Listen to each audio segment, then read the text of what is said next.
I'm here because I want to be able to demonstrate to people that the government is right behind the trades and right behind all the people who are here tonight who make such a massive contribution across the country, not just to our economy but to local economies, and also in helping people do the basics of life, fixing their homes.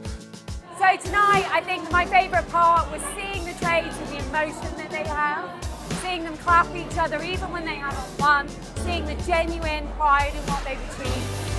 First of all, honestly, I didn't expect it. I know I won the regional one, but I thought, oh, it's a national thing, it's going to be massive, so who knows who's going to be nominated. But to win this, I've got no words. Honestly, I just want to thank everyone who nominated, and it's honestly an honour to actually be awarded with such a massive accreditation. I've got words. I'm not just saying this, but Checkatrade, just to get our name out there, has been absolutely fantastic. And I'm not just saying that because the camera's here, but it really has just promoted us, and just the networks we're making tonight with MPs and stuff like that. It's been fantastic. This is like your kid getting a degree in law or something. That's how much it means. It means everything, and I genuinely mean that.